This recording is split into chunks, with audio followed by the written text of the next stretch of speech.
que a estas alturas no tenía nada de lo cual jactarse. Él podía decir con toda sinceridad: pocos y malos han sido los años de mi vida. Él expresa todo lo contrario que quizás Faraón esperaba escuchar.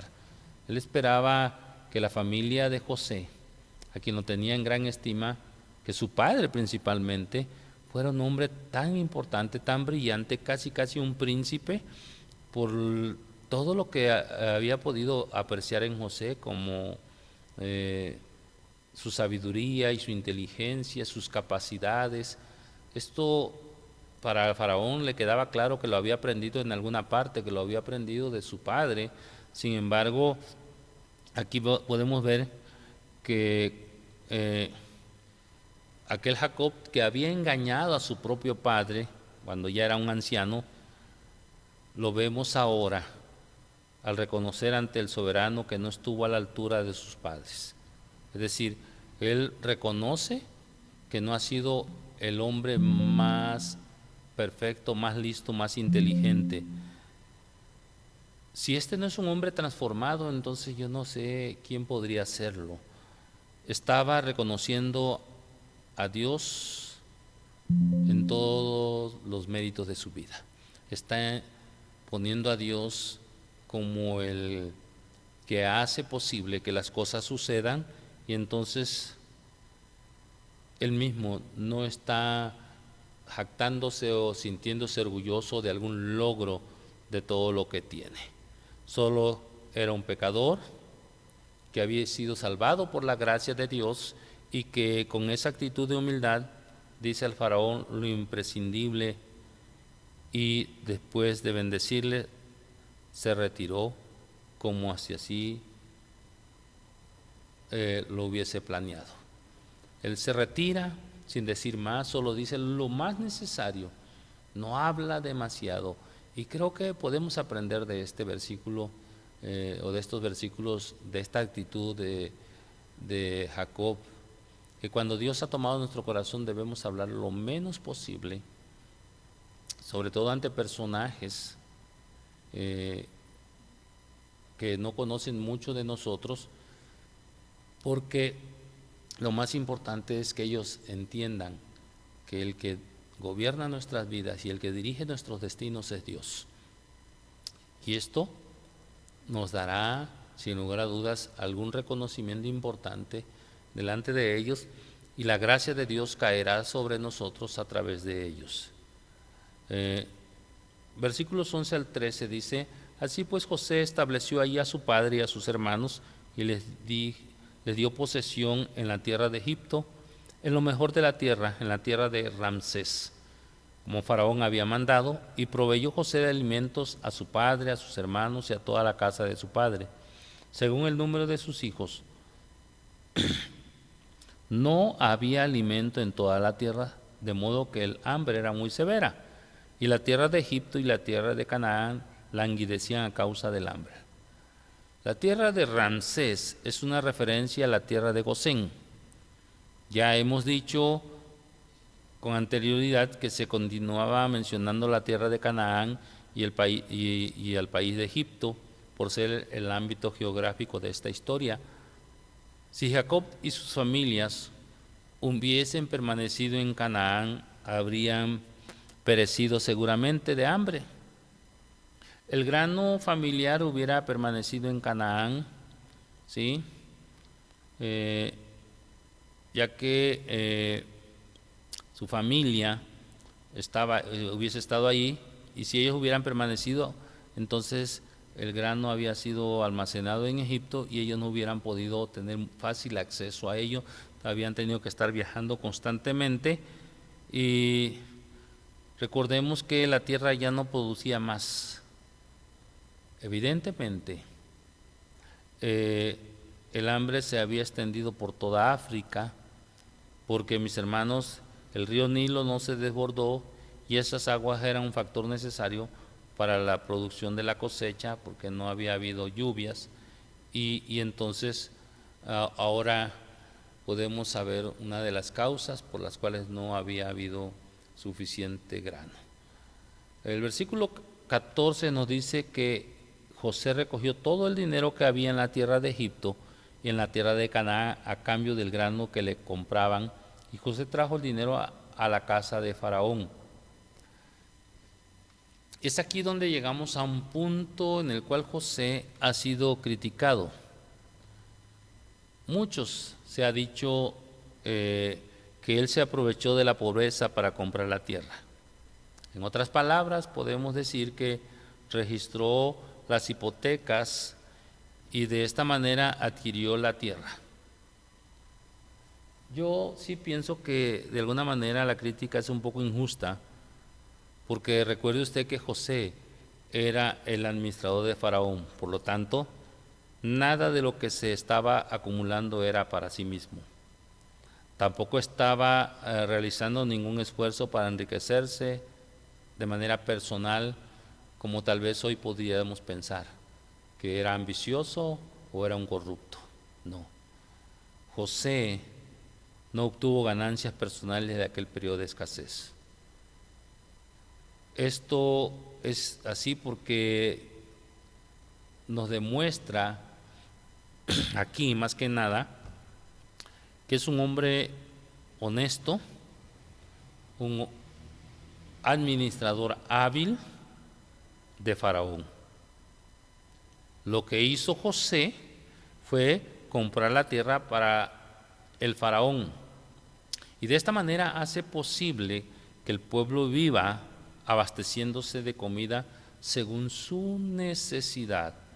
En este sentido, creo que José se mantiene dentro de los límites de la ley de la oferta y la demanda de esa época y no abusa de su autoridad. ¿Por qué decimos esto? Si leemos de los versos 15 al 20, vamos a entender un poco más esto, porque en estos versículos dice lo siguiente: cuando se acabó el dinero en la tierra de Egipto y en la tierra de Canaán, todos los egipcios vinieron a José, diciendo: danos alimento, pues, ¿por qué hemos de morir delante de ti? Ya que nuestro dinero se ha acabado. Entonces José dijo: entregad vuestros ganados, y yo os daré pan por vuestros ganados, puesto que vuestro dinero se ha acabado. Trajeron pues sus ganados a José, y José les dio pan a cambio de los caballos, las ovejas, las vacas y los asnos aquel año. Vinieron a él el segundo año y le dijeron: no encubrimos a mi señor que el dinero se ha acabado y que el ganado pertenece a mi señor.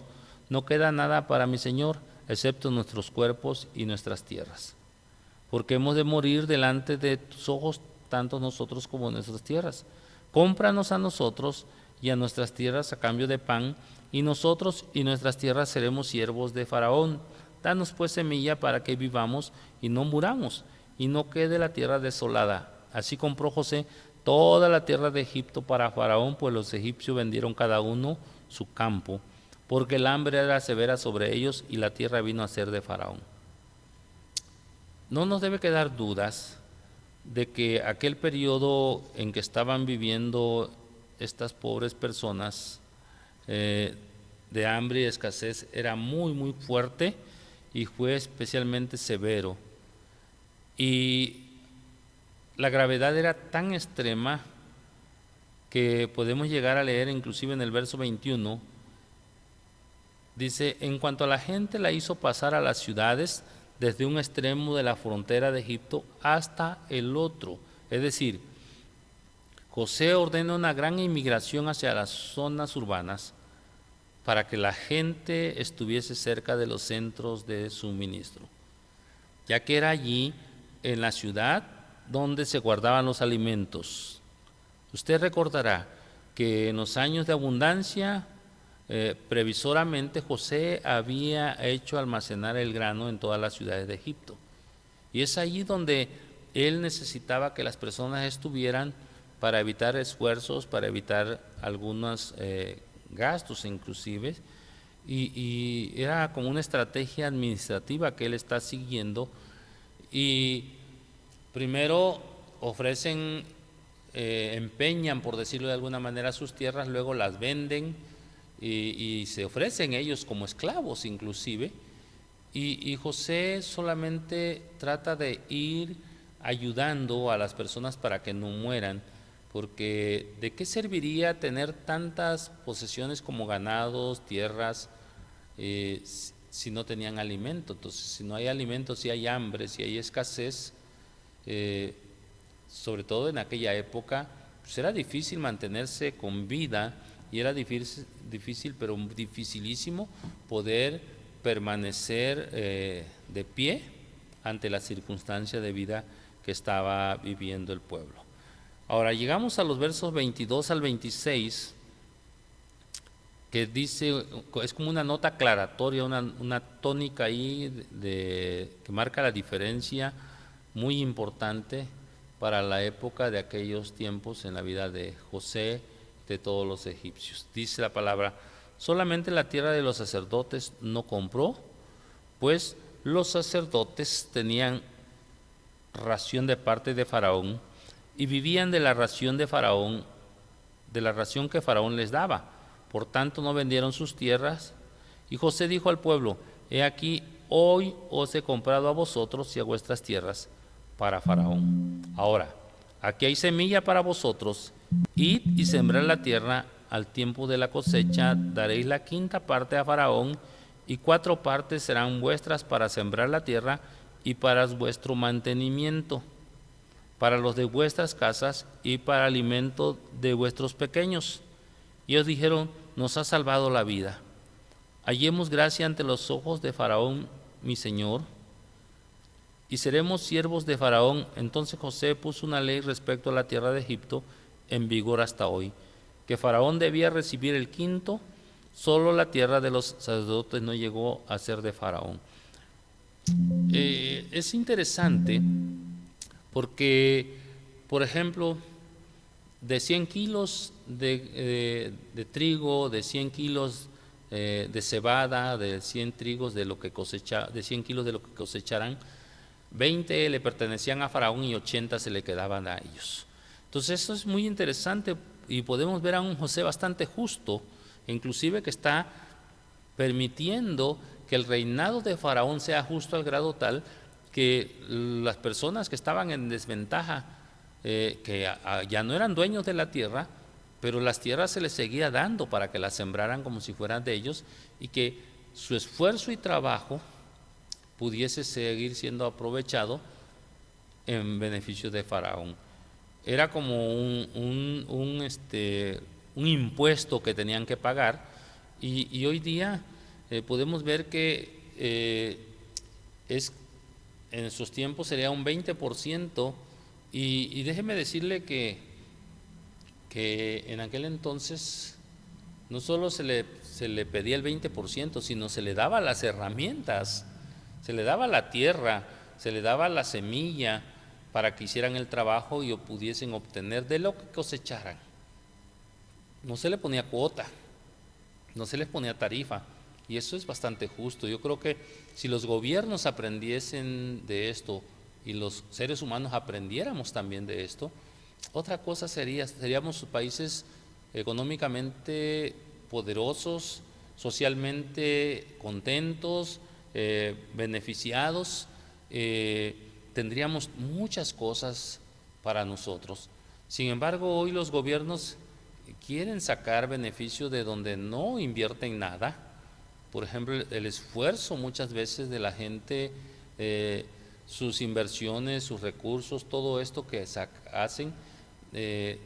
Sin embargo, son las leyes que están puestas hoy, y hay casos, como en nuestro país, que hay casos especiales donde los impuestos son sumamente altos, más del 20%, y esto es sumamente perjudicial para el desarrollo social, el desarrollo de las familias.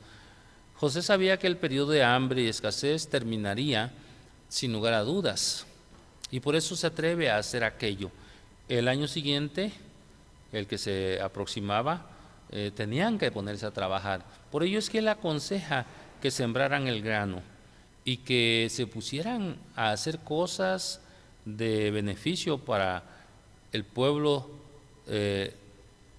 y así de esa manera pudiesen llegar a obtener beneficios para sus vidas. Llegamos entonces a los versos 27 al 31, cómo su padre pide algo, ¿no?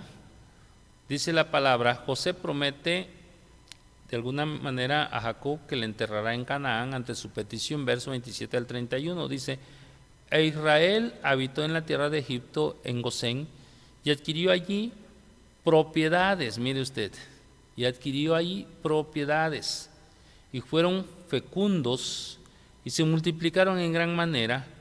¿Recuerda usted Génesis?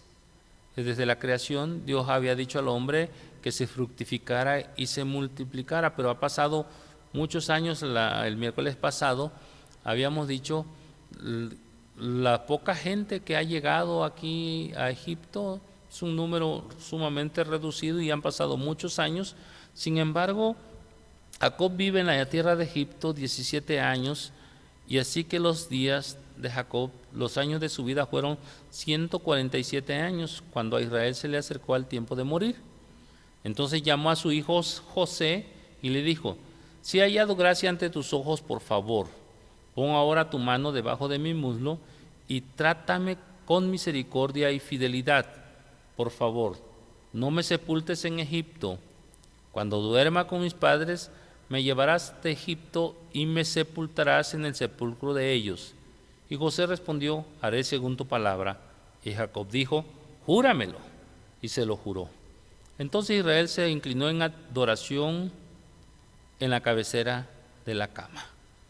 Es decir, cuando recibe la respuesta de su hijo José, lo primero que Jacob hace, porque seguramente había estado orando y pidiendo a Dios que esto se lo concediera a José, fue adorar a Dios.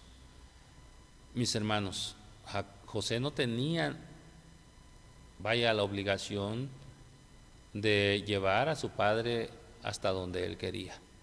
Sin embargo, él no había guardado resentimiento a su padre ni a sus hermanos. Era un hombre transformado, un hombre que estaba siendo usado por Dios. Y esto nos hace pensar, hermanos, que José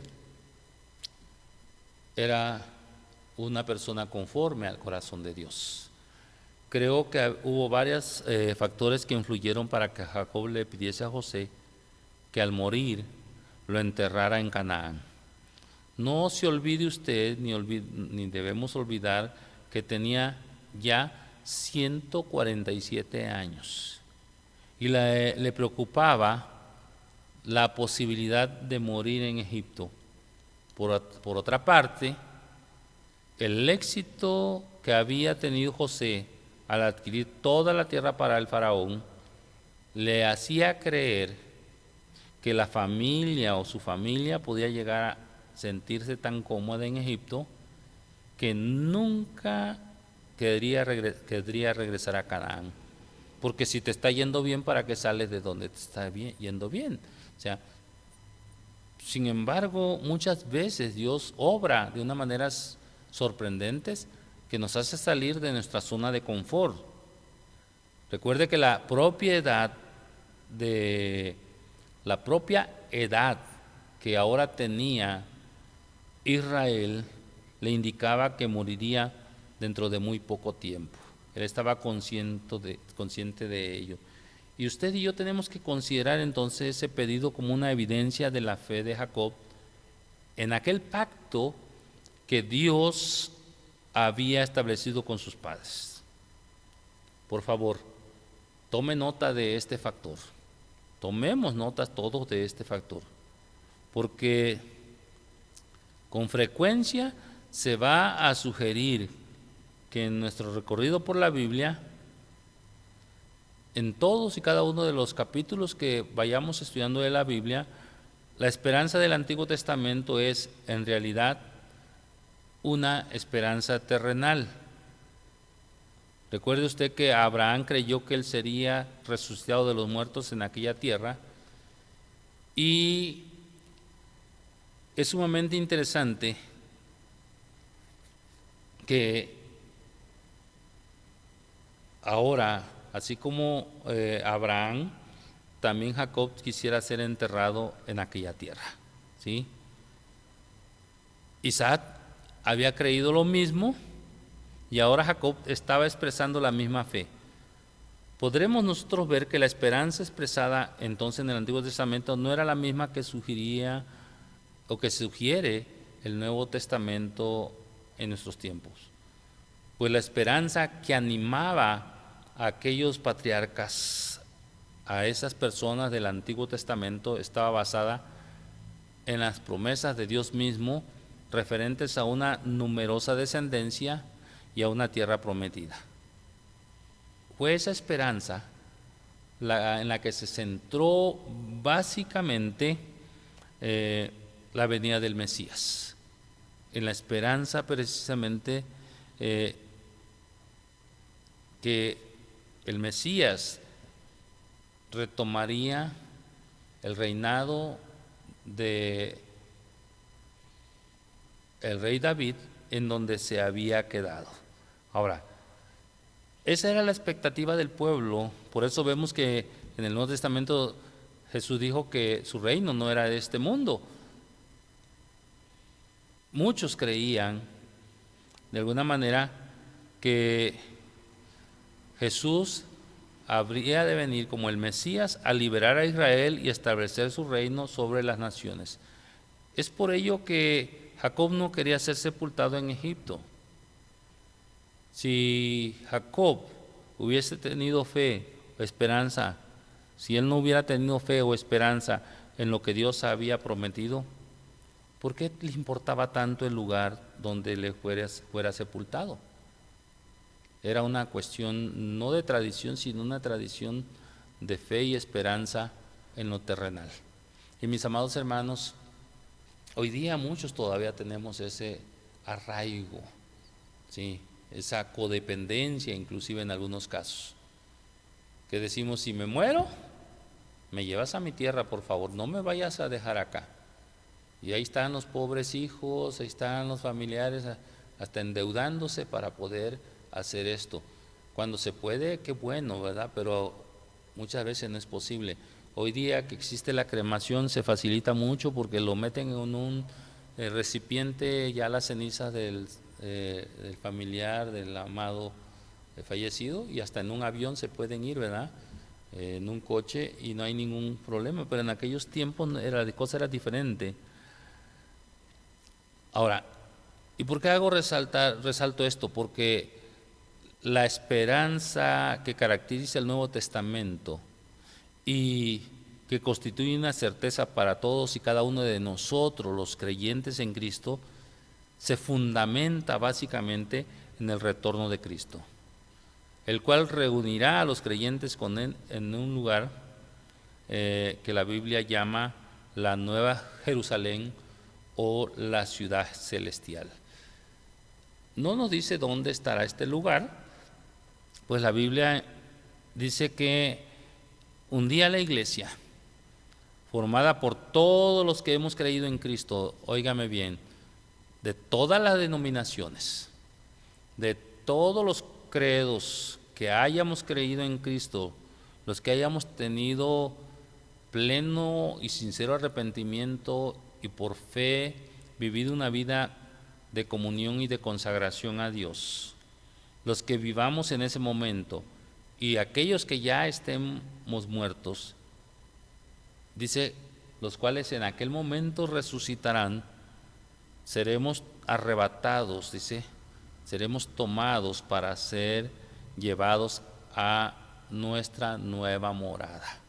Sí, esa nueva morada que Dios ha preparado en Cristo, la cual será permanente y eterna, que ya está lista. Y es por eso que a los creyentes no nos debe preocupar una sepultura ni nuestros propios restos mortales, porque nuestra esperanza no es terrenal, sino celestial. Claro, hay deseos, ¿verdad? Pero los deseos son como una lista de deseos que podemos presentar y algunas se pueden cumplir y otras no. Hoy terminaremos nuestro tiempo de estudio bíblico evocando a Jacob con su esperanza terrenal, el cual deseaba ser sepultado en su tierra. De esa manera expresaba también su fe en la resurrección, ya que él quería ser resucitado en la tierra de la promesa. Aquel Jacob había llegado a convertirse en un hombre de fe, ahora un hombre que estaba buscando las cosas espirituales, las cosas celestiales. Mi amigo, mi hermano que nos escucha y que en este día nos vemos, hoy usted y yo vivimos en los tiempos del Nuevo Testamento y además en momentos decisivos de la historia. Estamos en tiempos de progreso humano y al mismo tiempo estamos en tiempos de grandes crisis y carencias en valores espirituales. Solo basta ver las noticias para que nos demos cuenta las carencias y las crisis de valores espirituales que estamos viviendo en nuestros tiempos. Los creyentes, como usted y como yo, debemos vivir sustentados por esa fe y estimulados por esa esperanza de que en Cristo Jesús somos más que vencedores y de que en su nombre nosotros haremos proezas. No me resta más que preguntarte y dejarte esta pregunta: ¿tienes esa fe y esa esperanza en Cristo o aún no la posees? Si no la tienes, lo único que tienes que hacer es acercarte y abrazar tu fe en Jesús, la cual se te ofrece en esta noche para que en su nombre puedas tú tener esperanza de una resurrección y una vida eterna con Él, para que pasemos la eternidad en su presencia, porque eso es lo más hermoso, saber que después de esta vida hay vida eterna. Podemos aprender entonces en este capítulo 47 de Génesis que la fe, que además que dice la Biblia que mueve montañas y que puede hacer que los milagros obren y que sean cosas mayores de las que hemos visto, también es la fe la que nos conduce, cuando hay sinceridad y arrepentimiento en nuestra vida, a los pies de Cristo para servirle, para ser sus discípulos, para estar con Él, para vivir en constante comunión para la gloria de su nombre. Y aun cuando usted y yo podamos ser imperfectos, si nosotros le buscamos convencidos, seguros, confiados, arrepentidos y sobre todo compungidos de corazón sincero por nuestras faltas, y nos levantamos para servirle y consagrarnos cada día, el Señor se glorifica en nosotros. Quiera pues que esta palabra le ayude y sea de bendición para usted y todos sus seres amados. Oremos al Señor. Amado Padre, en esta noche te damos gracias, Señor, porque tú estás con nosotros cada día. Te damos gracias, Padre Santo, porque tu amor y tu misericordia nos llena en cada instante y nos enseña a vivir que solo aquello que solo tú puedes darnos. Bendícenos, fortalécenos y danos más de tu gracia, para que en el nombre de Jesús podamos tener victoria en la vida. Perdónanos, Señor.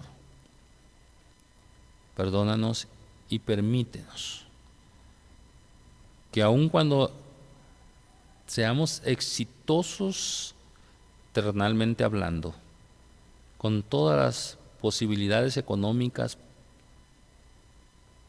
en nuestra vida, o con todas las posibilidades sociales o políticas en nuestra vida, podamos ser humildes y reconocer que de ti proviene todo. Gracias por este tiempo. Gracias por ser tus hijos y por enseñarnos a tener comunión contigo. Permite que nuestros sueños, nuestros proyectos de vida y todo lo que realicemos lo hagamos para gloria de tu nombre. En el nombre de Jesús oramos. Amén y amén. Dios me los bendiga y por favor siga adelante, busque al Señor, sírvale y cada día consagre más su vida a Cristo. Dios los bendice.